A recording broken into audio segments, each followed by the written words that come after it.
Hello and welcome to Tiny Desk Knitting with Emma. Today might actually be a short one, which I know I say a lot and it never comes true, but today my phone is at like 35%, so it might just like forcibly come true. You know, I have the capacity to talk for a long time, but I just may be forced out of it at this point. It's been a week. It has been a week of much knitting, actually. Yeah, it's like a kind of crazy busy time for me because as a church musician, this is a big week for me. Easter is on Sunday. So I've had a lot to sing. And yesterday was Palm Sunday, which was a big day. I also ran 20 miles on Saturday. So running 20 miles followed by doing a huge day of Palm Sunday, like walking around the neighborhood with a brass ensemble and having two big services. You know, it's a lot. I am trying to like take it easy as much as possible this week, I guess. So hopefully that means a lot of knitting. We'll see. I don't know. But anyway, here we are. Yeah, I have finished some socks last week. So I finished these purple socks, obviously. Not obviously, I mean, but I guess that's what you might, if you watched last week, you might assume that I had finished these, and I did, because they were close to done. These are the scattered pearl socks from the Hello Sailor sock set by Summerly Knits. There we go. I knitted the socks, the dark purple is Knit Picks Felici that I hand dyed. It was white. And then the light purple is BFL Super High Twist sock yarn from Wool to Die For that I also dyed a long time ago. The purple I dyed like last month. And I'm excited about these. I think they're nice.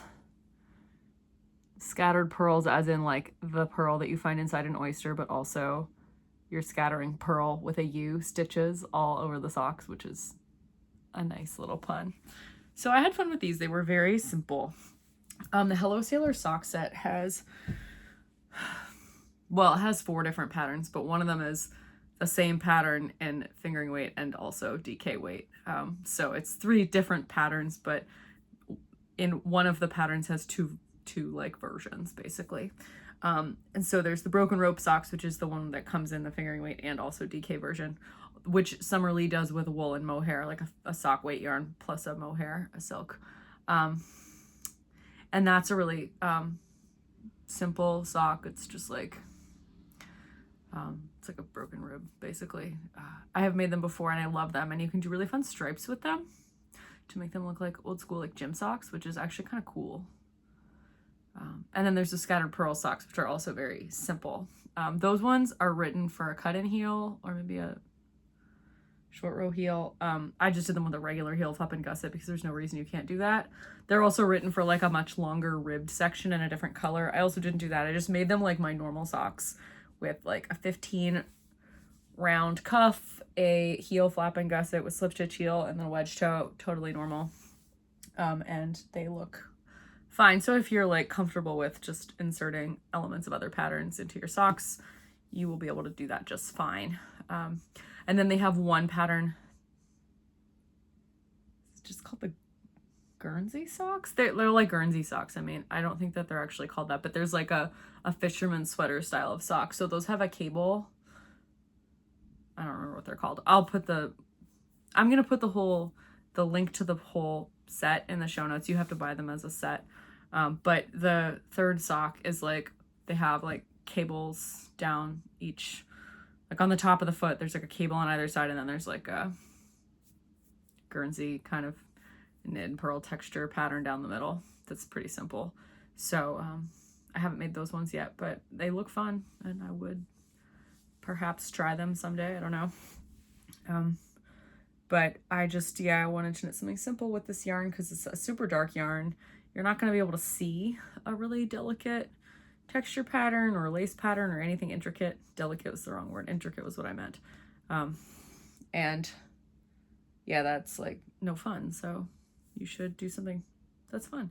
Oh, also I'm actually wearing knitting today, which I haven't done in a while because it's been kind of warm. But it's also warm today, but I was like, I got out my summer stuff. I switched my clothes over. So this is the Sea Glass tee by Wool and Pine Designs. I'll get closer.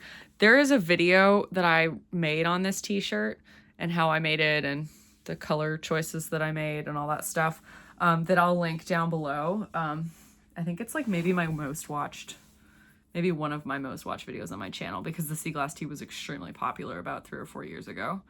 3.5 years ago, I think I made this. I think I made it after I had gotten my job at UMBC, but I hadn't started it yet. Like I was still in Vermont. I think that's when I made it. Maybe I made it the summer before. Yeah, maybe I made it like in September before I did my interview. Maybe I did. I don't remember. Maybe I made it over a longer period of time. I probably did. It probably took me a long time.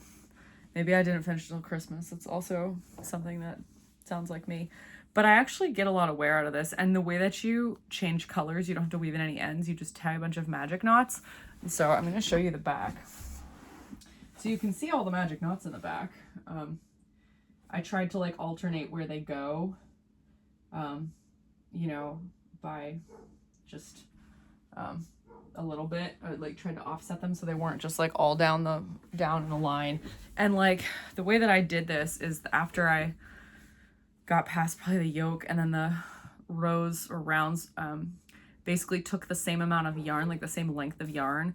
I would like measure out one row of yarn so that I could tie a bunch of lengths together with magic knots, and then I would not have to like stop every row and tie another magic knot, because you literally change, it's a checkerboard pattern of light and dark, and you offset the lights and darks so that it looks like a checkerboard pattern, and you have to change colors every single round to get this effect, which is excessive.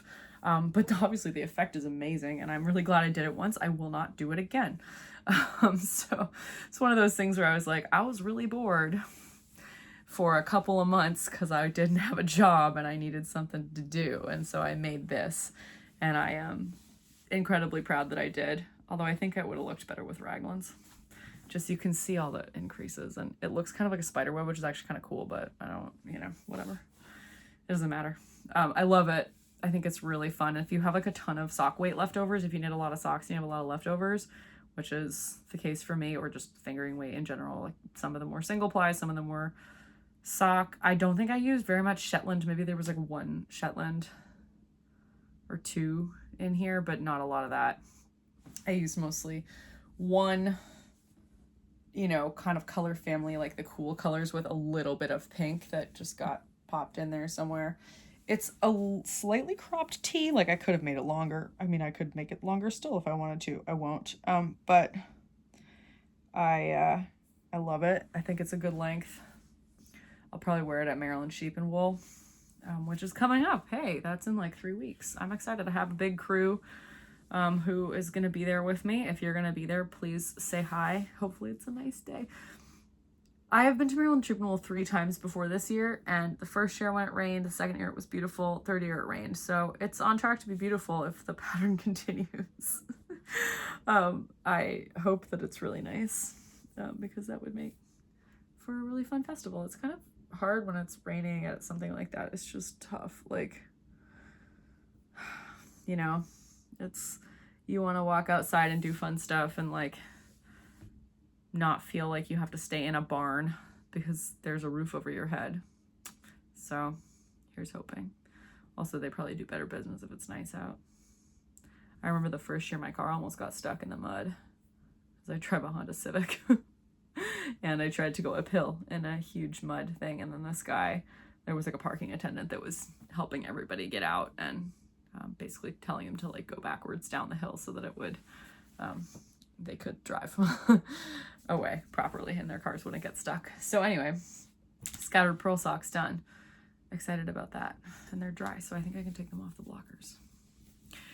I only ever wash socks and like put them on blockers one time. Like after that, if I wear socks more than once, or if I wash socks again, which I try to do with my socks, I never put them on blockers, so they never look this nice again, but they do look really nice. Oh, this got kind of tucked under. Oh well. Yeah, they just look so good. And you can take pictures of them like this, like laying there all flat, and you can see how perfect they are. I think both of these socks have really, really almost perfect heels, and I'm pleased with that. I've had several perfect heels in a row because these ones and these red ones, the Red Robin socks that I knitted a few weeks ago, these also had 2 perfect heels. So love it when you make a perfect heel. So satisfying. Yeah, so Red Robin socks, scattered pearl socks, these are gifts that I'm going to give away this week.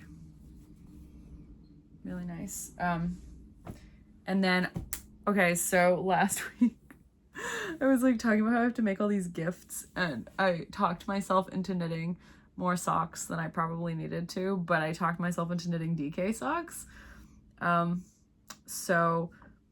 And I got out a bunch of Felici, and I was like, oh, this one. So I finished the first pair. Here they are. These are socks from the Felici colorway Fruit Punch. So self-striping, very pink, obviously. They're for my friend who loves pink, so she will hopefully love them so much. She loves everything so much. Lauren's a really good sport. So yeah, this is a sock pattern that I designed a long time ago. I knitted a couple of samples of it. But I never wrote the design up, and I wanted to try it on a DK sock because I thought it would make for a nice like marled boot sock kind of vibe, and I think it does. This one is a little bit crazy, as you can see. So I took 2 pinks for this and then 2 different pinks for this. So the heels, toes, and cuffs have like one vibe, and there's like the 2 completely different yarns on the other, like for the middle. So I held the self-striping Felici with this, which was the base for this sock. Lorna's Laces shepherd sock. I think it said it was an 80-20 blend, although it's 4-ply, so you might feel more like it's a 75-25 blend if you're used to like those commercial blends of sock yarn. So like basically pink self-striping plus funfetti with a lot of pink involved. And then the other 2 that I held together were these 2. So this I know is a Brediculous sock yarn. I think it's called Addie Sock. The colorway is called Summer Shandy. I made a pair of Anne Elliott socks with this, and I had quite a lot left over. And then this is like the sparkle yarn I used last year to make my February socks. It is from a company that's no longer in business, but I do think the sparkle yarn's fun. So it's basically just like a pink explosion, which I think will be perfect for my friend Lauren. And I'm also making matching ones for her husband Blake, except they're not pink. He would probably wear them. He's a really good sport. Like, she's like a really big Lily Pulitzer gal, and Blake also wears like Lily Pulitzer swim trunks and golf shorts and stuff, and like ties, so they can match. And he just loves her so much. It's really sweet. And he kind of works it. It totally works on him. Anyway, I'm making him a matching pair. So, but I'm holding these ones with white. So let me get this out of my sock bag. The yarn, the cuff yarn is, oh, it's caught on something. Sorry. The cuff yarn is this yarn, which is West Yorkshire Spinner Signature 4-ply. I don't know. It's a medium kind of cherry red. I don't know what the colorway name is. And then white. And then the body of the socks is this kind of, I think this is a online 4-ply. It's one of those like German self-striping socks like Regia or Opal. Like they're all kind of similar. They have like self-patterning. They're not exactly self-striping. They're like more interesting than that, which is kind of fun. And there is red in it. It's like more of a warm red than this, but I think they work together just fine. And I have made about half of the first sock. So maybe a little less than half. I don't know how long it's going to be. So cuff, body of sock. So you can kind of see how it self-patterns. It's kind of interesting. They're like, you know, they don't do like the stripes. They just kind of mix and match the colors. Heels done. Did the turn. Working on the gusset now. Gusset's far from done. So I am actually writing these. This is the first time I've probably ever done this in my life, where I've like been working on a sock and I just like opened up, you know, a blank. Well, I copied a different sock that I have designed, and I'm just like editing the sock pattern that exists, so that I don't have to like completely rewrite it from scratch, but I'm just like editing this pattern like another pattern, so it's just easier, and I'm actually updating it like as I knit the socks. So I did the women's size, or the smaller size, we'll say the small size, first, updated it for like DK yarn / 2 yarns held together, with all the like heel turn numbers and, you know, etc., like pattern rows and stuff. And now I'm updating it with the larger size for Blake's feet. So, or like a man's foot, or larger foot, wider foot, whatever. It doesn't have to be gendered. We shouldn't put labels on that. Feet are all sorts of sizes, so whatever. But I am actually going to do that, and then I am going to try to take pictures and actually like maybe release the socks. I know I say that every time, but I'm like, this time I'm actually like taking steps to do it, which is crazy. So we'll see. The socks should be done pretty soon, so I could maybe, realistically, that could happen. Maybe I'll wait till after I see Lauren and Blake, and I will make them model the socks for the pictures. So I'm gonna see them in like a month when I go stay at their house for this wedding. Maybe I'll name the socks something like related to them or something. That would be kind of sweet. I think they're gonna be excited to have socks regardless of what they're called. Lauren is just always excited, and she's the best. So yeah, I'm actually just like really enjoying these. It's one of those things where DK socks just knit really quickly, and you know, knitting socks with 2 yarns held together. And I think I probably mentioned this last week. I had talked to my mom about this, and she was like, oh my gosh, I'm knitting a worsted weight sweater, and it feels like it's gonna take a week to knit. Like, it's so fast after knitting so many sweaters with fingering weight. And I'm like, yeah, dude, like that is such a just like self-esteem. I don't know if self-esteem is the right word, but like it's just really satisfying. Satisfying is the right word. It's like super satisfying to do that. So I too feel that it's just very satisfying. Like, they're knitting so fast, and I'm like, okay, well, this is fun. I'm doing this for the time being, and then I'm really excited to cast on Helen Stewart's new Handmade Sock Society season 6 first pattern, which would be it's April 14th, so that'll be in like 2 weeks. I think she's releasing it on May 1st. So, or maybe like May 6th. I don't know. She's releasing it sometime in early May. So that is going to be really fun. And I hope that I have these. Well, these socks are going to get done fast. And I was thinking of knitting another pair of socks, but then I am knitting these mittens. Okay. So I'm going to have to pause this and go get the mittens because I forgot them, and there's one downstairs. I think it's downstairs. Maybe I brought it up here. Well, it's over there, so I'll still have to pause it. But yeah, let me go get the mittens, and then I'm going to discuss that a little bit. Okay, so I was talking last week about how I'm just going to like put my feet up here on the desk and lean back a little bit and talk like this because it's a little bit more comfortable. So I was talking last week about how I was going to make these mittens for my friend who's getting married, who has a rabbit and really loves rabbits, and how I should try to make rabbit mittens. And I decided, like, I thought about it for a while, and I was like, okay, I think I could do like a cuff with rabbits on it, and then I'll just make like a normal pair of mittens, like Selbu style mittens. So I did a rabbit cuff, and I think it's really cute, but I did not continue knitting it into mittens. So this is what it looks like. Also, her rabbit is black, so I just thought that was really cute. It has this little flower in the middle. So the reason that I didn't knit it into mittens was it was too big, so I was like maybe gonna knit these for her fiance. But there was another problem, which is that in Selbu style mittens, you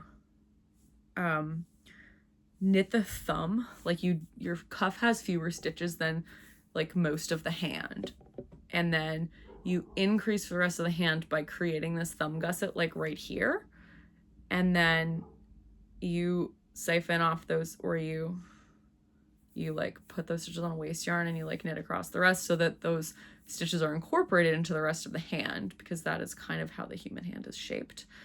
To me, anatomically, I do think that is a good thumb. structure if you can get it right. Sometimes it's just like too small. Monica has always liked to just do a gusset emerging from the side and then tie it off and have those stitches on waist yarn, and then just like all the palm stitches are just there. She prefers to do it that way. I also think that those fit really well. So I realize now that I could make Rosine's fiance a pair of mittens like from this that have a side gusset, but the reason it wouldn't work for the full, like the regular gusset here, is because you have to center the pattern. Like you have to do all the math beforehand so that your pattern is centered on the back of the hand, like your cuff pattern is centered. So this is the thing in Selbu knitting, and I remember learning this from Patricia Fortune, who did these like online Selbu mittens classes that she started during COVID, and I think she has a bunch now. It was really cool. I'll link her website down in the description box. Anyway, I learned a lot about like advanced Selbu mitten knitting techniques from her, and one of them was like part of, yeah, you want to center the cuff pattern with the back of the hand. And so in Selbu knitting, you can just like knit the cuff, and then you can like later just like rearrange the stitches on the cuff so that you like are knitting, like you can like add some from the what you had from the other side of the magic loop cuff. I don't know if this is making any sense to anyone, but it makes sense to me in my head. So like you can like center it kind of like after you knit the cuff, based on like how many stitches are across the back of the hand and how many stitches are across the front of the hand. Anyway, and then,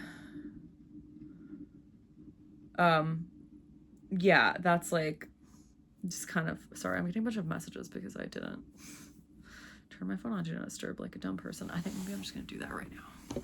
Yeah, that was a good call. Okay. Yeah, anyway, you rearrange the stitches so that it works. But when I started knitting these, I was knitting them on a 2.5 with Rama. The black is Rama fennel yarn, or yeah, it's, fennel yarn, and then the white is just like Jamison and Smith 2-ply jumper weight in color number 1 on a cone, bright white. But I was just concerned that it was gonna be too big for like my hand, like a woman's hand. So that's why I was like, oh, I can knit these for her fiance because he's a man and his hands are bigger, presumably. I've never met him, but I just assume that like men have larger hands. So I guess I can still do that. But I would feel bad that like hers don't have rabbits on them. Maybe I'll just unravel. Maybe I'll just, whatever. Like, maybe I'll just, this would be fine. Just like a larger, just be like a slightly larger mitten. Yeah, maybe I'll just not care. Anyway, I think she would really like them. So maybe I'll just stop what I was doing, because now I've talked myself into a solution. I legitimately had not thought of that solution of just like doing the thumb on the side until I just talked myself into it. So anyway, well, I don't know. I had another idea. So I did start knitting the other pair of mittens, and I decided to knit them in like greens with an orange pop. So I found myself many greens. I don't know why I'm talking that way. That's weird. So these are the greens. That's not in order, but whatever. For the hand. And then I had like this green, which was really similar to this green, but it was a little different. And I just thought that these three together was like too close compared to these two. So I just did the cuff in this. This is Biche Bouche, I think. And the rest of these are like, this is Tuque fingering. This is Rama Lamel Garn. And these two are Jamisons of Shetland. And I think this one's pine and this one's, I don't think this is, maybe it is moss. I thought moss had more colors in it. Actually, I have a skein of moss up there. I guess I could. Yeah, I think this is moss. I think this is moss and this is pine. Anyway. And then I grabbed an orange. This is, I think, Peggle Hall from, that Portuguese, Rosa Pomar. Peggle Hall. I have vanilla sweaters in both of these colors. They're just leftovers from that. And I'm knitting a pattern that I just found in my knitting pattern library. God knows where it came from. Pinterest. I don't even know. It might have been like a screenshot that someone shared on Pinterest that they probably shouldn't have, but I was in graduate school and I didn't really understand how that worked. And it was a beautiful pattern. And so I knit it, or Monica probably shared it with me, or I shared it with her. And it's a Selbu pattern, Selbu style pattern with these kind of big flowers on the cuff, and then See, I'm not going to just unravel this because it's gorgeous. Yeah, I made up the palm pattern because I didn't like what they had in there. And I've done, yeah, all of these so far. And I'm almost to the middle of the first flower where I will be using this for 3 rounds with the white, which is going to be fun. So my idea for this one was that I was going to do the mitten traditional style selbu with this. You can see this is the emergence of the gusset on the side here. It's not like poking out, and I'm not going to have like a waist yarn. It's going to be like absorbed into the stitches of the hand. And I was thinking of doing the little bunny, the same little bunny on the thumb, like on the tip of the thumb, like the part that covers your actual thumb, not the part that covers this part of your hand. So maybe I'll do that, and I'll keep this for Brian, her fiance, and I'll knit a second one of these full mittens. I don't know what I'm going to put on the back, but I'll just do the side gusset so that the bunnies can be centered. And then this one, I'll do the bunnies on the thumb so that they're like, they both have bunnies on them, but they're like, not the whole mitten is like rabbit themed, even though my friend would probably love that. I'm just too much of a stickler for like, I want to knit this traditional selbu mitten because it's so fun. So I am actually pleased with this. It's the same number of stitches as the other one. I just, this I did on a US 2.5 needle, and this is on a US 1.5 needle. So I think this is just more appropriate for like a hand that's my size, for instance. Putting this on, yeah, this fits my hand properly. And I really do think that this is stunning. Like, again, I'm not taking credit for the pattern. I'm just taking credit for the execution, but I really do think this is and you can see here, this is centered. Like the way that I knitted this, the way that the pattern was written was that you don't start in the middle of one of the flowers. You start kind of like partway through the second half of one of the flowers. So you can center this in the middle of the back and then the front. It doesn't matter because there's no like central pattern on the front. It's just like palm patterning is usually just small things, so you don't have to worry about centering, but a bigger cuff pattern. So this isn't traditional, to be fair. Women's traditional selbu mittens, first of all, would be in black and white, and second of all, they don't have a pattern on the cuff. They have a lace pattern on the cuff, like this like lace kind of gauntlet thing. Men's traditional selbu mittens have a pattern, a colorwork pattern on the cuff. Fun facts. So I'm actually having a really good time with these. And I feel good that I've like started all the things I have to start for these gifts that I'm supposed to have done in like the next month. And I'm like, yes, I am on track to like do this thing. So I'm excited to like also have a few days this weekend that are like off. I'm not working Thursday, Friday, or Monday. And I try to have downtime on like Saturday, yeah, before Easter, so that I can knit a bunch of these things. I would love to like finish one of these mittens. I'm just gonna power through this pair first, and then I will knit the second pair, with some kind of cool traditional selbu pattern on the back. Hopefully I'll find something cool. I keep saying cool. I don't know. I hope that this man that I've never met is not like allergic to wool. That would be hilarious. My friend can just wear them. It'll be fine. They'll just be a little bit big, but they'll have rabbits on them. So I'm just going through those phases of like, this is my accessories era. I don't want to knit anything bigger right now. I just have no desire to do that. And I don't know, maybe that's like, I wonder sometimes if it's like the product of marathon training. I'm like, I have this other huge thing that I'm considering in my personal life that like makes it hard to consider a large undertaking elsewhere in my life. So like maybe I just have no desire to knit these sweaters because it's like a lot, like it's like a lot to build on at once, whereas smaller projects, number one, they're portable, they're easy to memorize, and like the repeats, you don't have to like take meticulous notes, they're not complicated. Like my brain just doesn't really have the space to like process these big things, especially like the pink cabled sweater. Again, I know I'll finish it at some point this summer probably. So I would like to wear it next fall. I think it's going to be really nice to wear it. I really love it when I have it, but you know, I'm not in a hurry. It's also about to be the warm season. So again, not in a hurry. I want to wait to really want to work on that because knitting can be like pulling teeth. I say this like every week.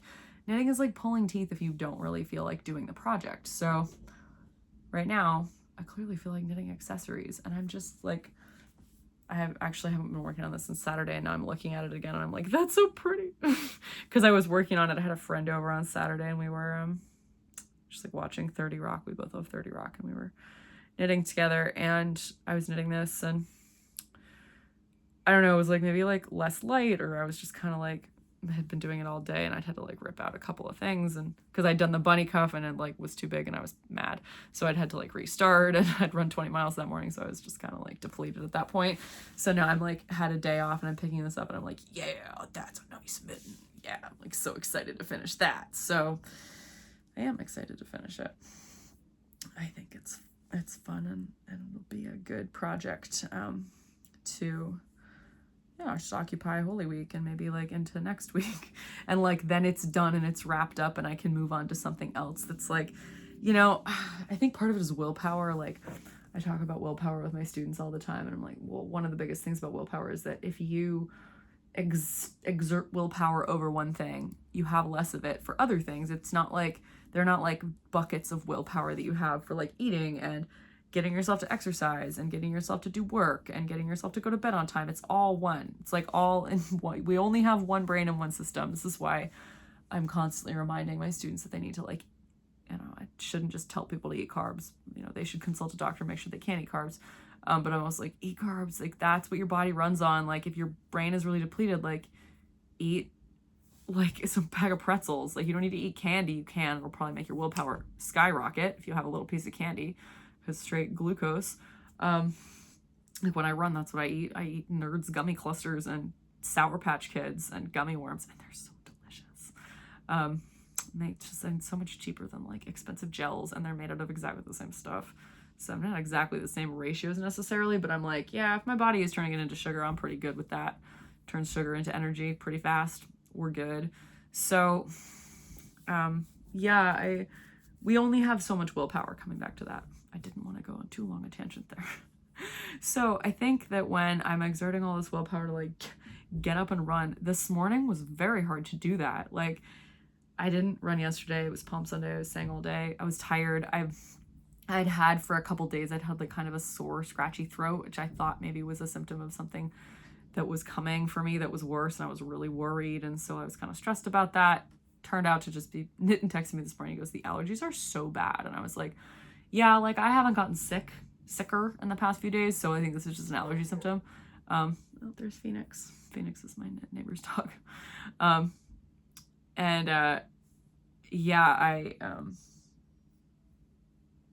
was I saying? Yeah, anyway, I was really tired this morning. I think that's what I was back on. I completely lost my train of thought for a second. I was just really tired. And I thought I was sick. Right, duh. I woke up and I actually felt better this morning. Like I didn't have a sore throat anymore. And I was like, okay, so whatever. It was just some allergy thing, and I'm glad it's kind of over, especially after all the singing I did yesterday and all the singing I have this week. It was kind of like, I almost felt like I was tapering for a race where like you're trying to like rest a lot so that you can run faster. And a lot of people, like things just hurt on their bodies during taper because like they're nervous and phantom pains, or you're tighter in your calves because you're not running as much. Like that's normal. People often get sick during taper. It's just a rough time, and so I feel like I'm tapering for Holy Week, except I'm not tapering because we're not stopping singing. Like we're not like doing less singing and then doing more, but it's like you feel like you're like right in the time before like a big event, and you're like, I can't be sick, and so it stresses you out when you think you're sick. So yeah, I was in that kind of headspace for the past couple days. And anyway, this morning I woke up for my run, and I split my mileage on Mondays because I go to run club at night, and so I had to run like 5 this morning. Takes about an hour, between 50 minutes and 60 minutes usually for me. And my alarm went off at 6:30, and I was like, oh my gosh, I just don't want to. Like this, yeah, as Jesus said right before he got crucified, the spirit indeed is willing, but the flesh is weak. And that is what I said this morning. That was the Wi-Fi network name of me and my roommate in college. TSIIW, BTFIW, which stood for the spirit indeed is willing, but the flesh is weak, because she used to say that every morning when she had to get up. And we tried not to think of it as like sacrilegious. We just thought it was really funny. It was a great quote. It's like really useful. It's how I feel most days. Like true. Like I will happily go for a run. I know I'm just really tired. The flesh is weak. So like we're sort of making light of some serious thing, but oh, Phoenix is excited. Phoenix's brother was visiting yesterday. Like his like litter mate, his name is Smoke, and they look exactly alike. And I can only tell them apart because Phoenix has recently had a haircut. They're both giant schnauzers and they're black, and they're huge and they're like 1 year old. And Phoenix, and I can also tell them apart when they're in the backyard because Phoenix can jump over the like barrier that's like at my waist height in our backyard, and between my yard and my neighbor Matt's yard, who's Phoenix's owner. And Smoke cannot do that because he does not live at this house. He's just like visiting. I don't know. I think he might have used to live at the house, but then they like someone else adopted him. But yeah, Phoenix jumps over the barrier all the time, and Smoke like was like not doing that, but he was like putting his paws up there. It was super cute. But yeah, anyway, it was hard to go for a run this morning. Just because I feel just my body is really tired from the 20 that I did on Saturday, which actually went really well. It was really hard. Like when I run on Saturdays, I usually, if I have more than like, if I have like 17 or more miles, I'll run from my house to the art museum, which is 3.5 miles away, tack on however much I have to get to like whatever the half is, like 5 if I'm running a 20, 4.5 if I'm, or 4, yeah, 4.5 if I'm running an 18, or no, 4 if I'm running an 18, because it's going to be 4 plus 4 plus 10. And then I don't do any extra for 17. And it's all uphill. And then the route on Saturday with the 10-mile route with the club was like also just like basically continued uphill and then went across and then back down the hill, but the downhill is more rolling. So, and then I came back the rest of the way down the hill to my house and then did like a little tag on the end to get to the full 20. So it was a ton of elevation gain. I mean, there's like trail runners who do like 1,500 feet of elevation gain in like 5 minutes, but my run, I think it was 1,200 feet of elevation gain on Saturday. So that was a lot for me. Over 20 miles, so 3.5 hours. It's pretty hard on your body. So, you know, I was depleted, but I was like really proud of myself for pushing during the 10 miles with my group because we run a little faster if we're all together. Got to like talk to my 2 friends that I train with every weekend. It was a really nice time. We all save up our most unhinged stories from the week to tell each other at Run Club. Yeah, it's really fun. They're really nice people. So anyway, I need to go eat. I made pancakes. I always make pancakes for dinner on Palm Sunday. This is a tradition I started 2 years ago when I did my first Palm Sunday at K Street, and I came home and I was super hungry and I wanted to eat fried chicken. And I went to the fried chicken place like in the little market like that has like food stalls near my house, and they were like, we're closed. And I was like, you're not closing for 10 minutes. And they were like, we're not going to make your order. And I was super mad at them. I was like, what kind of business is that? I'm sorry, like you're crazy. And so I came home and I made pancakes for Jordan. And I remember this week we ate pancakes together, pancakes and bacon. We actually didn't have any bacon last night, which made me sad, but I made my pancakes last night, Palm Sunday pancakes, and I made them with blueberries. And we also didn't have any chocolate chips, but we had these like the Hershey's nugget bars, which are like milk chocolate, some are dark chocolate, some are like milk chocolate with almonds and toffee. It was like a variety, and I like shaved them up with a knife. So there were these like little chocolate shavings, and I like sprinkled them on top with the blueberries when I like put the batter in the pan. They were really good. And I still had some batter left over to make a couple pancakes before I go to Tribe tonight. So I'm going to eat those before my run, and then I'm going to come back and we're going to have dinner after, because Jordan usually comes with me to our Monday night run. So yeah, this is cool, and I just really need to go eat right now. And like sit down on the couch and not do anything. I'm excited to finish these small projects, and I have some ideas for like some slightly bigger projects with like thicker yarn that will take less time that I think I'm gonna share on the next We'll Eat This Little Shopcast segment. So look out for that. It'll be like a week from Friday. I'll be filming it like on Wednesday. We film like a week and a half in advance, but I will be releasing that it'll be released in the Shopcast like next Friday. Yeah, have an unseasonal idea that I don't care how unseasonal it is. I'm gonna do it. So yeah, I got a big week ahead. I'm hosting a pizza party tomorrow for Holy Week Tuesday rehearsal. And when I say hosting, I just mean it was my idea to have a pizza party. And I told everyone to Venmo me a bunch of money. Well, not very much money, but some people just Venmo me a lot of money because they're like established doctors who make a lot of money. And they were like, here's 20 bucks. And I was like, I really only needed 5 from you, but thank you. So I decided to organize pizza. I got a bunch of Haribo gummy bears for everyone because we were out and everybody loves the little packets of Haribo gummy bears.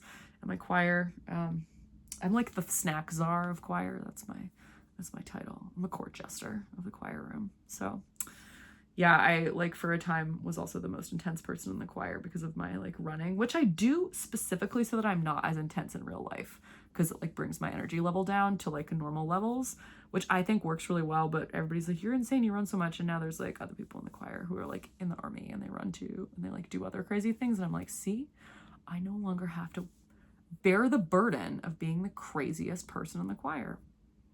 We can share the burden. I can just be like the humor craziest person who also runs marathons, but that's for my own sanity and all of your sanities. So anyway, excited to do a bunch of knitting this weekend. All this to say. No sweater knitting happened this week and probably will not happen this week